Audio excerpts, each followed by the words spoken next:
Lição 7.2, sobre aquele Francisco Cândido Xavier, pelo Espírito Emmanuel.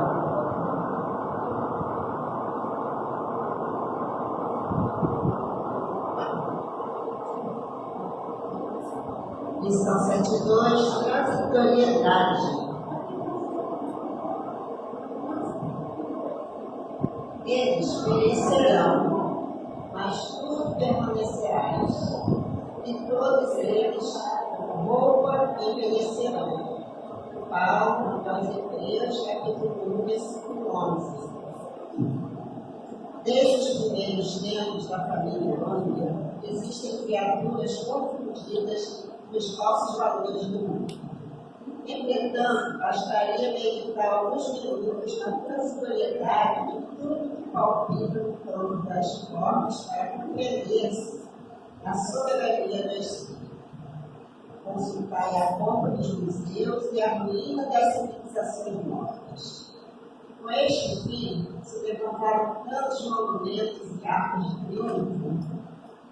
Tudo funcionou como roupagem do pensamento. A ideia sobre o espírito enriqueceu-se do espírito e os evolutórios antigos permanecem à distância. As mãos calejadas de edificação das colunas brilhantes aprenderam com o trabalho os luminosos segredos da vida. Todavia, quantas amarguras experimentaram os outros que escutaram até a morte para possuí-los. Valei-nos de todas as ocasiões de serviço, como sagradas oportunidades na marcha divina para Deus. Valiosa é a escassez, porque traz a disciplina. Preciosa é a abundância, porque multiplica as formas do bem. Uma e outra, contudo, perecerão algum dia. Na esfera carnal, a glória e a miséria constituem loucura de temporária apresentação. Ambas passam. Somente Jesus e a lei divina perseveram para nós outros, como portas de vida e redenção.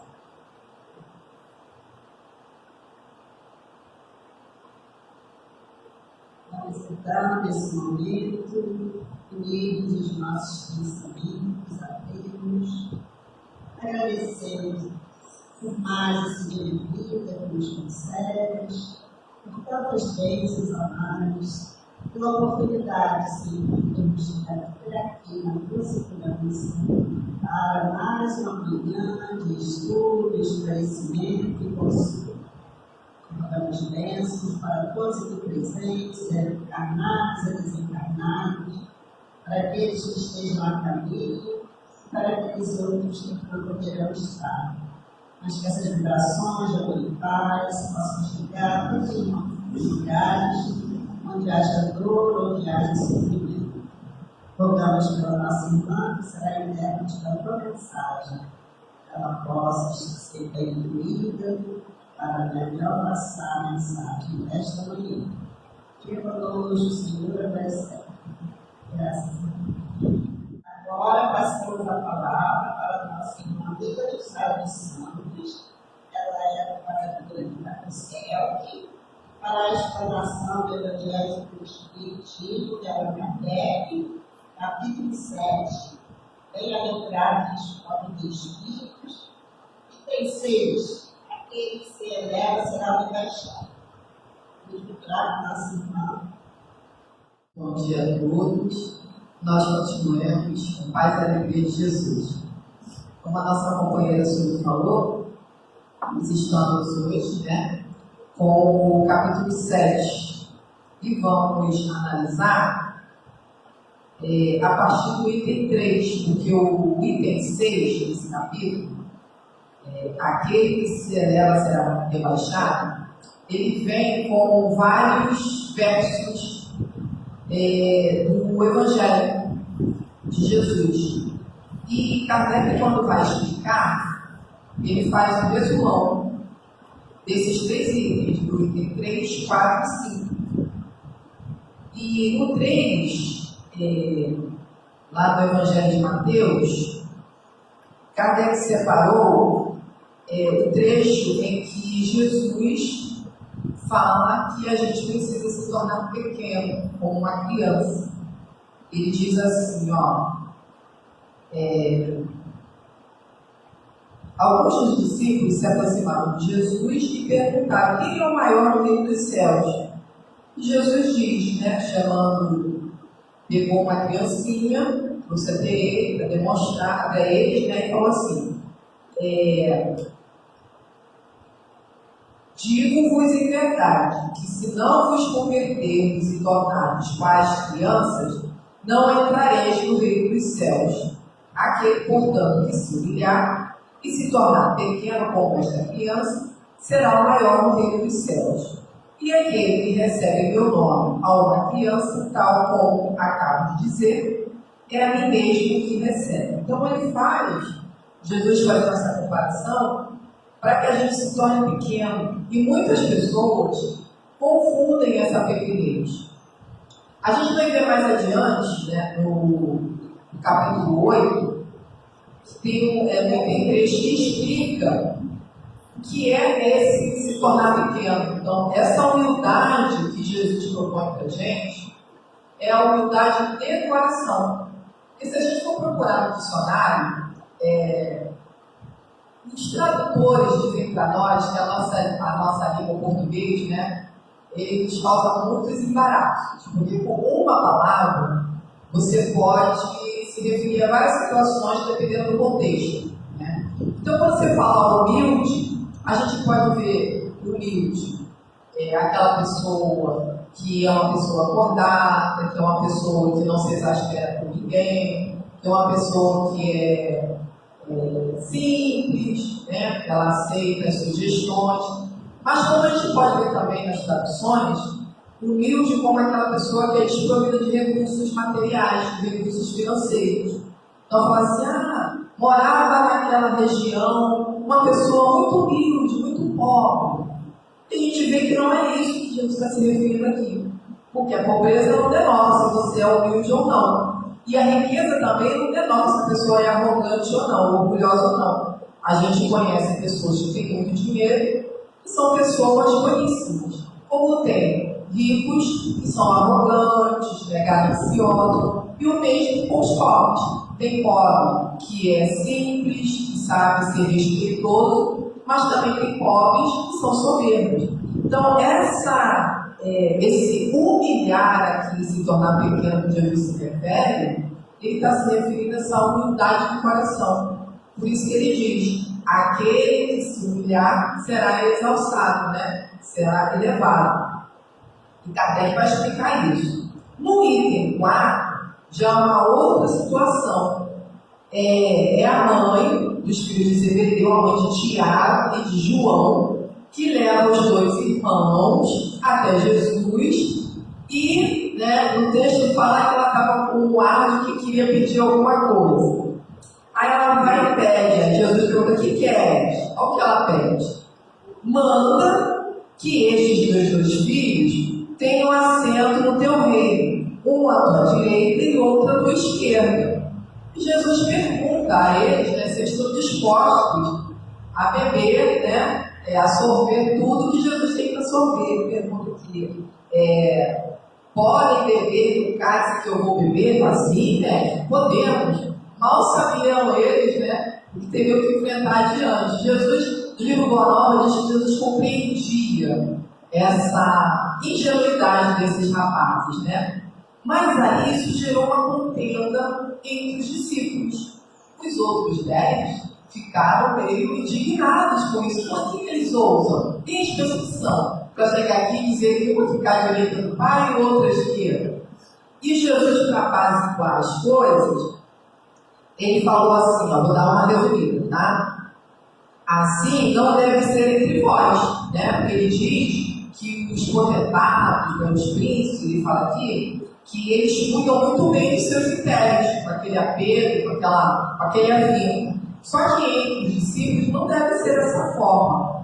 Ao contrário, aquele que quiser tornar-se maior, seja o nosso servo. E aquele que quiser ser o primeiro entre vós, seja o vosso escravo. Então, ele deu uma outra sugestão para que ele se acalmasse. E além da sugestão, a gente vê depois que Jesus dá um exemplo, né? Ele foi lá, lavou os pés de todos os discípulos, conversou com ele, né? Pedro até se recusava: não, Senhor, o Senhor lavou os meus pés. E Jesus dá uma chamada dele: não, pode lavar meus pés, pode lavar quando o Senhor quiser. E ele diz assim, ó, Jesus continua, ele diz que aquele que quiser ser o primeiro entre vós, seja vosso escravo. Do mesmo modo que o Filho do Homem, no caso Jesus, né, não veio para ser servido, mas para servir e dar a vida pela redenção de muitos. Em outras traduções, e dar a sua vida em resgate de muitos. Então, dar a vida pelo outro ou dar a vida para resgatar, é essa a orientação que Jesus está propondo para esses 12 apóstolos, depois que a mãe, né? Mãe é especial, né, gente? Depois que a mãe acabou gerando, né, aquele conflito ali. E Kardec colocou um outro ponto, uma outra situação. Ele vem falando de quando a gente vai ocupar um lugar. Ele dá uma orientação para a gente chegou até agora, né? Então, quando a gente for convidado para uma boda, para uma confraternização, um lugar de destaque, né, uma honraria, que a gente não se apresse a pegar os primeiros lugares, que pode ocorrer que a gente seja envergonhado de o dono da cerimônia solicitar gentilmente que a gente se retire daquele lugar, porque uma pessoa mais ilustre está para chegar e se assente.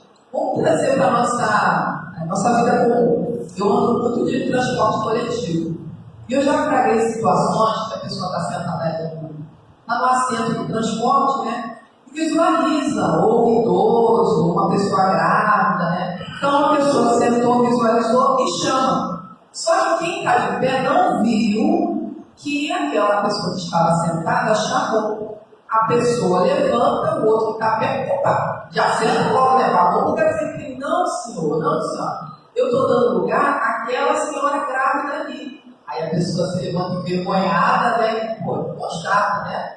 Aquela barriguinha bem acentuada ali, realmente ela merece um lugar. Então a gente, na nossa afrodite, na nossa vontade, né? Na vontade de se sentar logo e descansar o corpo, né? Não percebe ao nosso redor que tem uma pessoa com a necessidade real de ocupar aquele assento. Então, é mais ou menos isso aqui que Jesus está falando. Ele diz assim, ó, quando fordes convidados para bodas, não tomeis o primeiro lugar, para que não suceda que, havendo entre os convidados uma pessoa mais considerada do que vós, aquele que vos haja convidado venha dizer-vos, dai vosso lugar a este, e vos vejais constrangidos a ocupar, cheio de vergonha, o último lugar. Então, pode acontecer isso conosco, né? Aí, Kardec deu esses 3 exemplos para ele iniciar esse tópico, e ele vem explicando no item 6, vamos ler na íntegra.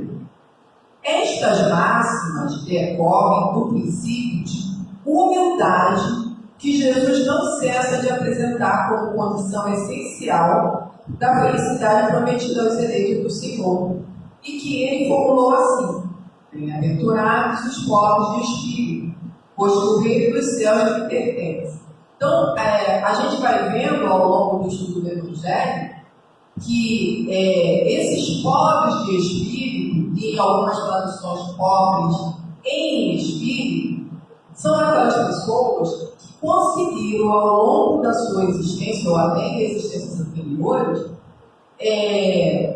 alcançar créditos, né, de conseguir ser simples, não ser arrogante, ser humilde de fato, humilde de coração, não ser uma pessoa presunçosa, orgulhosa, gananciosa.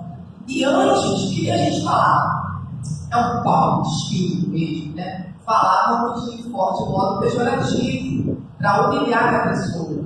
Na nossa ingenuidade, a gente não sabia que um pobre em espírito é aquela pessoa que já conseguiu se elevar moralmente um pouco mais. Não é dizer que a pessoa não tem defeitos, que todos nós temos, uns mais, outros menos. Estamos trabalhando isso.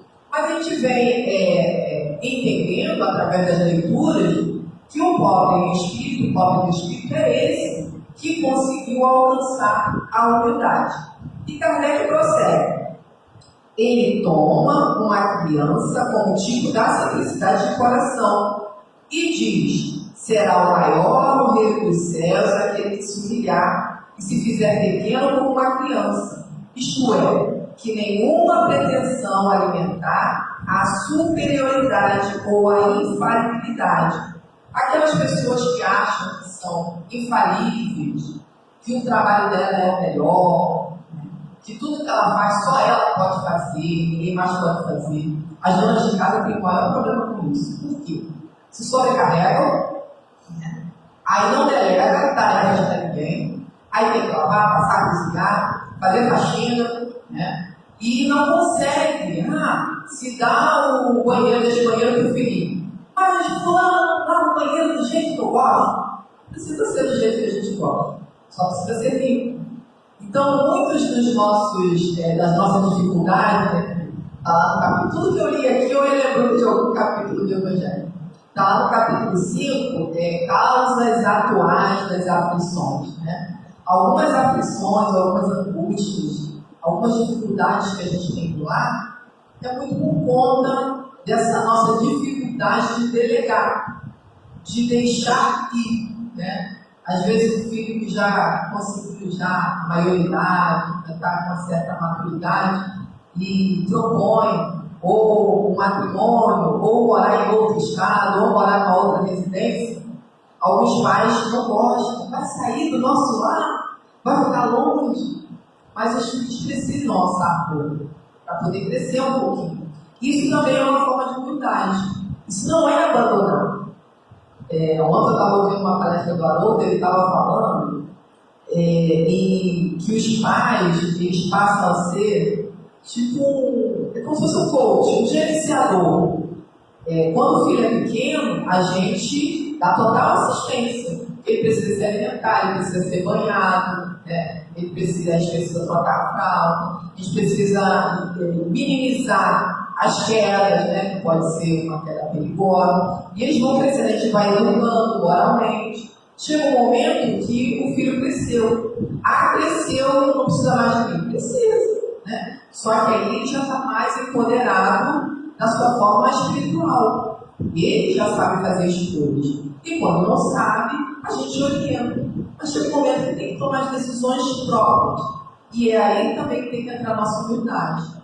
Muitos de nós, responsáveis, a gente quer impor aos filhos adultos, ou às vezes até as noras, aos genros, a forma como esse filho tem que gerenciar o seu lar. Então a gente pode também colocar isso aqui. Então ele está falando do ser pequeno como uma criança. E eu separei aqui o capítulo 8, o item 3, que vai falar também sobre essa criança. A gente sabe que a criança é um espírito encarnado. Sabemos também que esse espírito encarnado, ele traz algumas mazelas, alguns vícios, algumas virtudes, que tem que ser trabalhado pelos pais.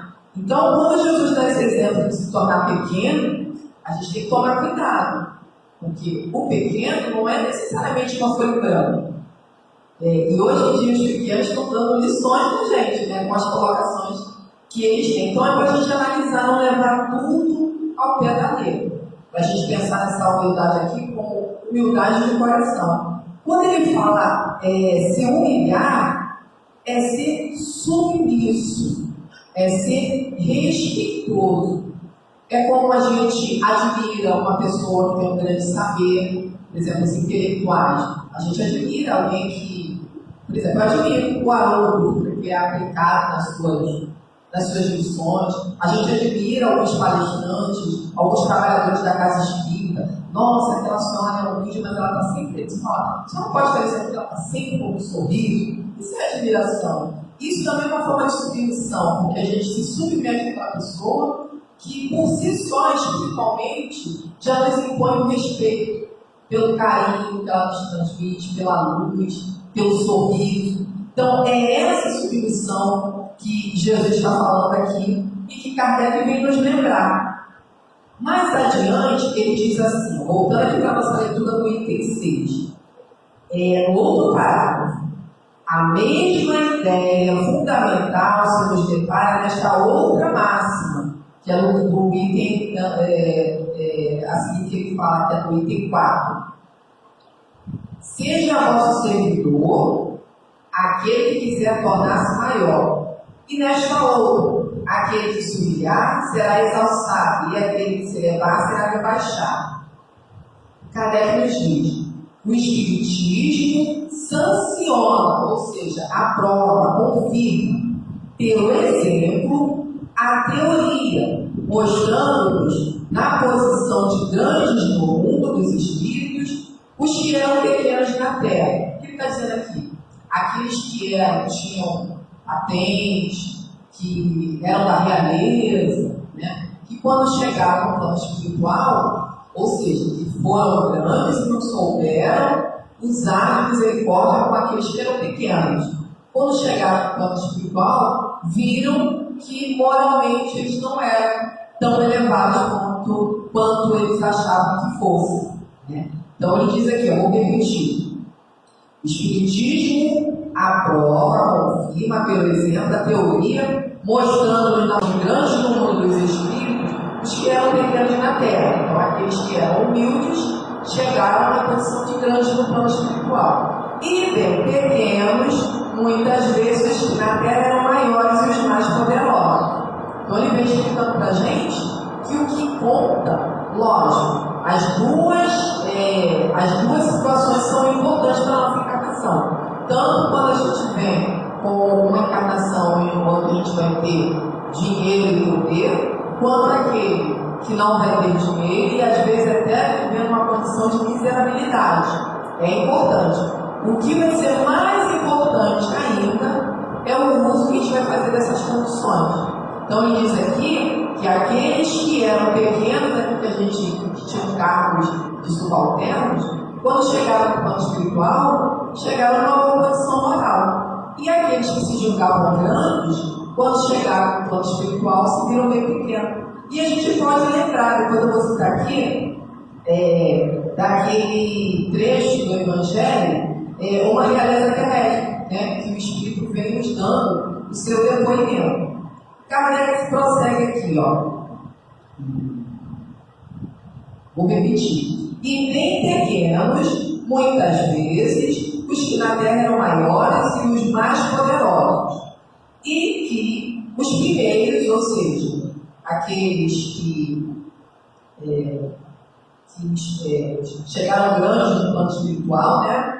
Ao morrer, levaram consigo aquilo que faz a verdadeira grandeza no céu e que não se perde nunca. Levaram todos os seus predicativos morais, todas as suas virtudes, todas as suas conquistas, toda a sua bagagem foi com eles, né?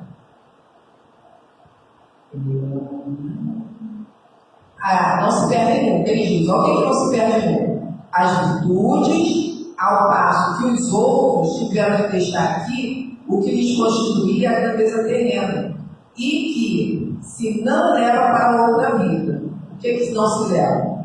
A riqueza, os títulos, a glória, a nobreza do nascimento. Nada mais possuindo senão isso, chegam ao outro mundo privados de tudo, como náufragos que tudo perderam, até as próprias roupas. Conservaram apenas o orgulho que mais humilhante lhes torna a nova posição, porquanto veem colocados acima de si e resplandecentes de glória os que eles na terra espezinharam. Então, quando a gente traz um exemplo de um espírito, não o espírito vem de boa vontade de dar esse depoimento. Quando a gente traz o exemplo desse espírito, é para a gente avalie como está a nossa situação. Como eu estou agindo? Eu estou seguindo os conselhos aqui de Kardec, desses espíritos, para que eu seja humilde, respeitosa, para que eu tenha um comportamento adequado na sociedade, no meu lar, na minha vida profissional, no meu templo religioso. E eu peguei aqui eu disse para vocês, esse capítulo, né, o capítulo 2, o item 8, em que ela diz aqui para a gente, ó, o que ela fala, vou pegar só um pedacinho. Que trouxe eu comigo da minha realeza terrena? Nada, absolutamente nada. E como que para tornar mais terrível a lição, ela, ou seja, a riqueza, nem sequer me acompanhou até o túmulo. Rainha entre os homens, como rainha de um rei que penetrasse o reino dos céus. Que desilusão, que humilhação, quando em vez de ser recebida aqui qual soberana, via acima de mim, mas muito acima antes, e aos quais desprezava, por terem sangue nobre. Então eu não sei vocês, mas há bem pouco tempo eu tinha uma amiga que ela dizia, como exemplo dessa novela que está revisando, que ela tinha brasão. Eu tenho sangue azul, eu tenho brasão. Então a gente vê que o brasão, o dito sangue azul, a gente sabe que de azul não tem nada, não vale nada aqui se a gente não fizer bom uso desses títulos, dessa nobreza, dessa riqueza. E Kardec prossegue aqui no item 6. O Espiritismo aponta-nos outra aplicação do mesmo princípio nas encarnações sucessivas, mediante as quais os que numa existência ocuparam as mais elevadas posições descem em existências seguintes, as mais ínfimas produções, desde que os tenham dominado o orgulho e a ambição. Então não é castigo. A gente vai experienciar uma situação e outra. Então pode acontecer vamos lá, eu tive um cargo de muito dinheiro, fui nova, fui rainha, ou fui uma grande empresária, e na outra encarnação, na outra existência, eu precisava vir em uma condição mais simples, né? Sem muitos recursos, até com algumas dificuldades financeiras. Isso pode ser para mim uma expiação ou uma prova. Expiação a partir do momento que eu não fiz bom uso na outra existência. Então eu vou me sentir castigada, eu vou me sentir deslocada, eu vou me sentir com muita dificuldade de ver a minha encarnação. Quando a gente vê um pobre que tem a sua dificuldade, mas eleva a vida, como a gente vê na música, feliz a cantar, despreocupado no seu caminhar, a gente já vê ali uma pessoa que granjeou uma sabedoria e uma humildade. Para ele não está penoso aquela vida, ele sabe que tem dificuldade, mas está tranquilo. Agora aquelas pessoas que estão sempre murmurando, sempre reclamando do seu país, desejando ir para um país que tem mais recursos, ali a gente vê uma questão de expiação, que não fez bom uso da sua condição de riqueza na encarnação anterior. E no livro dos Espíritos a gente vai ver que a riqueza ela é transitória. A gente vai passar por ela, já passou por ela muitas vezes. Volto a repetir, a questão ali é o uso que a gente vai fazer. E Kardec diz assim, não procureis, pois, na terra os primeiros lugares, nem vos colocar acima dos outros, se não quiserdes ser obrigados a descer. Buscai, ao contrário, o lugar mais humilde e mais modesto, porquanto Deus saberá dar-vos o mais elevado no céu, se o merecerdes. Lógico, a gente não vai fazer as nossas atividades aqui, do plano físico, fazendo barganha para o Pai do Céu, né? Eu vou fazer isso aqui porque eu vou ganhar uma hora, então lá no plano espiritual eu vou conseguir um bom lugar. Mas dessa forma a gente vai fazer de forma tranquila. A gente vai fazer porque a gente já entendeu que o caminho do bem é o melhor caminho. Quando eu estava lendo esse trecho, eu lembrei que Kardec coloca no capítulo 17 o homem de bem, né? E eu lembrei desse pequeno trecho em que ele fala, lá nesse capítulo, daquele que a gente precisa, como funcionário, como subalterno, respeitar os nossos superiores, né? E nós, por nossa vez, quando formos o superior ou o chefe, respeitar o nosso chefe. E cá se fala no Evangelho, ó. Se a ordem social colocou sob o seu mando outros homens, trata-os com bondade e benevolência, porque são seus iguais perante Deus. Usa da sua autoridade para lhes levantar moral, e não para esmagá-los com seu orgulho. Evita tudo quanto lhes possa tornar mais penosa a posição subalterna em que se encontram. Então, é tanto o patrão, tanto o superior, como o subalterno, o funcionário, devem respeito um ao outro. E o subalterno, ou seja, o subordinado, por sua vez, está assim lá no Evangelho. O subordinado, de sua parte, compreende os deveres da posição que ocupa e se empenha em cumpri-los conscienciosamente. Então, Richard Simonetti, nesse livro aqui, O Homem de Bem, ele pega alguns trechos do Evangelho nesse capítulo, do Homem de Bem. E ele sempre traz algumas historinhas, algumas situações para nós. E tem várias aqui. E ele fala da justiça dos homens. Quem é que julga as nossas causas aqui? São os juízes, né? Então ele diz que há o arbítrio de juízes que, de acordo com o seu entendimento, podem cometer flagrantes injustiças contra ambas as partes, tanto quanto contra o empregado, quanto contra o patrão. E ele fala aqui que há advogados que usam algumas brechas da lei para prejudicar ou favorecer esse empregado e prejudicar o patrão, ou para favorecer o patrão e prejudicar o empregado. E eu trouxe aqui alguns exemplos. Um é de uma berçarista que trabalhava numa creche e ela entrou com uma ação contra essa creche por insalubridade, porque ela trocava muitas fraldas. E o juiz deu grande causa a ela. Se ela é berçarista, se ela trabalha numa creche, logo, uma das atribuições da função era trocar a fralda de bebês. E ela entrou na justiça contra essa creche e ganhou a causa. Outra situação é de um dono de terras que ele despediu um caseiro, pagou os seus direitos, e esse ex-funcionário implorou ao dono da terra que ele pudesse ficar mais um pouco no imóvel para ele arrumar um lugar onde ficar. E esse dono da terra, dono do sítio, por misericórdia, deixou esse funcionário ficar lá por mais algum tempo. Ele ficou lá por 6 meses, de favor. E, ao sair, ele entrou com uma ação trabalhista, alegando que trabalhou por 6 meses sem receber remuneração. E ganhou a causa. E é isso que Richard Simonetti vem falar para a gente. Quando a gente age dessa forma, a gente não está sendo um pouco subalterno, está sendo não está agindo de forma correta e ordeira, como Jesus pede aqui para nós.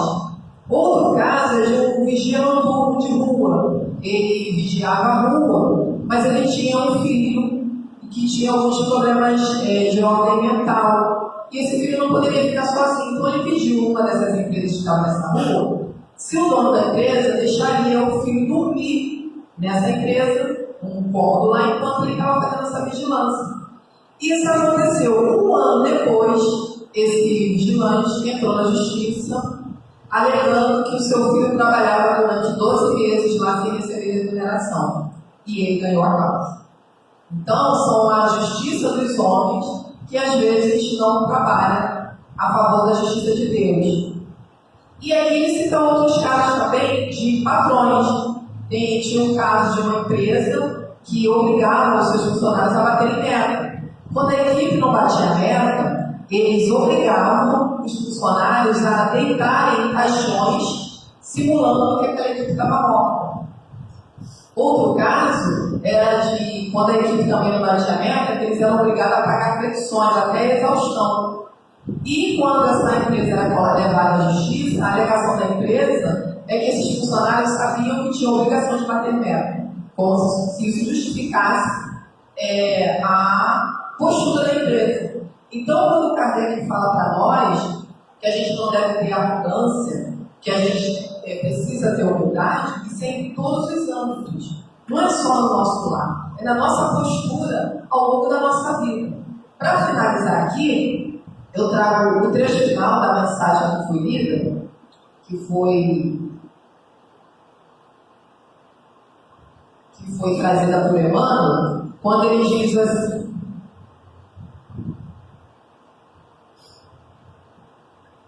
valei-vos de todas as ocasiões de serviço como sagradas oportunidades na marcha divina para Deus. Então a gente pode estar trabalhando para alguém, para a gente ganhar o nosso sustento, mas aquele trabalho também é um trabalho divino. Valiosa é a escassez, porque traz disciplina. Então aquele que não tem vida abundante, vive às vezes na escassez, seja material, seja emocional, ela também tem a sua função. Preciosa é a abundância, porque multiplica as formas do bem. Então, se a gente vive com algum recurso, seja ele qual a quantidade que for, que a gente use esses recursos para o bem. E ele diz aqui, uma e outra, contudo, perecerão um dia. Tanto a miséria vai passar, quanto a abundância vai passar. O que não passará é Jesus. Ele diz: somente Jesus e a lei divina perseveram para nós outros como portas de vida e redenção. Então eu finalizo aqui esse ensinamento de Kardec e de Jesus e de todos os benfeitores espirituais, para que a gente procure e busque sempre a humildade em nossas relações, para que a gente consiga aprender com o nosso próximo, aprender conosco, para que a gente consiga ter paz de espírito, alegria de viver e bom ânimo. Muita paz a todos e agradecimento a cada por essa oportunidade mais um dia de estudo. Agradecemos, a nossa querida irmã Leila, a mensagem, de hoje. Deus, nosso Pai, de amor e bondade, Jesus, divino amigo, aqui estamos, Senhor, agradecidos por esses momentos de reflexão, Senhor, sobre nós, sobre como estamos, mostrar a nossa conduta, Senhor. Te agradecemos também, Senhor, pelas bênçãos recebidas nesses instantes, pelos bons espíritos, todas as energias derramadas sobre cada um de nós, conforme a nossa necessidade. Te rogamos, Senhor, pelos que não puderam estar, mas que essas bênçãos também possam ter chegado até eles, aqueles que estão nas nossas mentes, que estejam necessitando desse atendimento, dessas vibrações de amor e paz. Que possamos retornar aos nossos lares, levando esta paz e graças a Deus.